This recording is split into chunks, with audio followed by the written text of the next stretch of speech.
On January 24th, Joel Embiid did something I hadn't seen in months. Embiid, look out! Look at explosive there!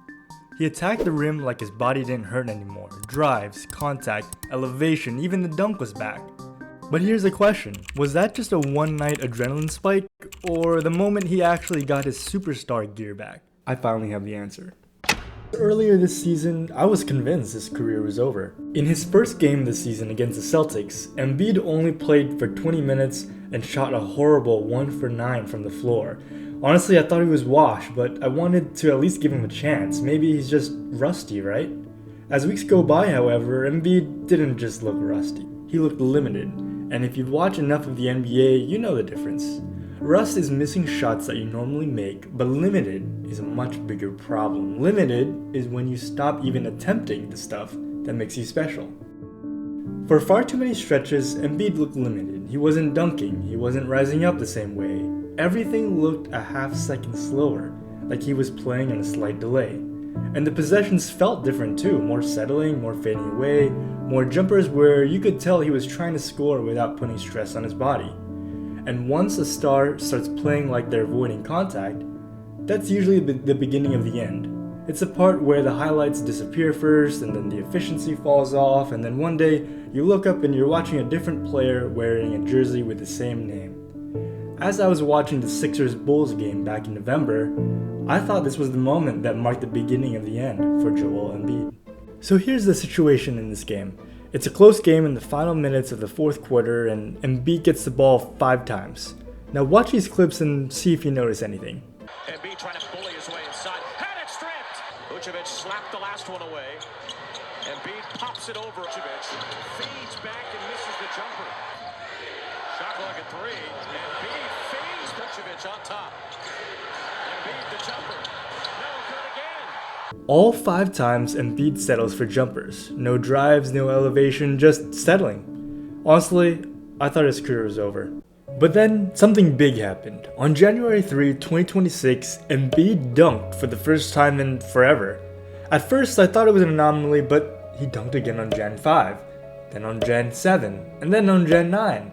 Since last season, Embiid hadn't dunked in 333 days, but now, he dunked the ball 8 times in January. A few weeks go by and Embiid started looking like Embiid again.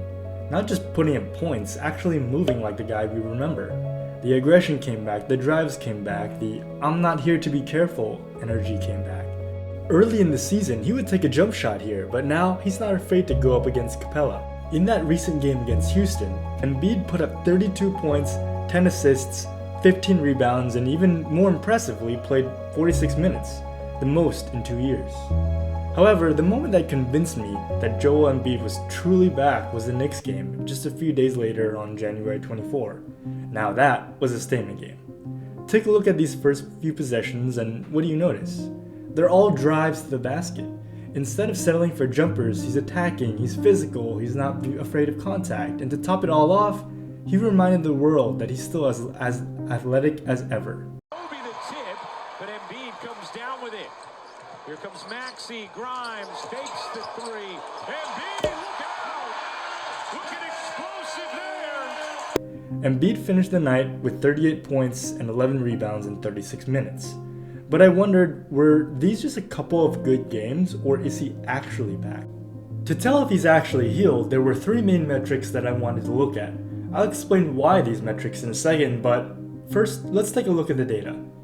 Here's a chart to track those metrics, with the x-axis being a 7-game rolling average over the course of this season. On a per-game basis, the blue line represents free throw attempts, orange are rebounds, and green are shot attempts near the rim. At the beginning, it's clear that he had a slow start to the season. However, as we move across time, something changes. He starts easing himself back in and starts getting comfortable as all 3 lines suddenly start to increase. As we fast forward to today, there is now a clear trend. Not only have all 3 lines dramatically increased, but they're poised for a major upswing. All 3 stats are crucial because they serve as a barometer of Embiid's overall health, representing his physicality, inside presence, and overall trust in his body. When all 3 lines increase like that, it means he's able to play freely without the fear of putting his body on the line. The next chart tells you whether or not his health improvement is making him more productive, and this is where it gets even crazier. Here's the same view with blue representing points per game. Again, he starts off the season slowly, only averaging about 20 points per game, but as he gets healthier as the season progresses, he starts returning to form and is now averaging over 30 points a game. And you might think it's because he's playing more minutes or taking more shots, but it's not actually. When you include his true shooting percentage in orange, he's not only scoring more, but he's becoming much more efficient. And when you layer in his career averages for these metrics, you realize that he's not only back, but he's better than ever before.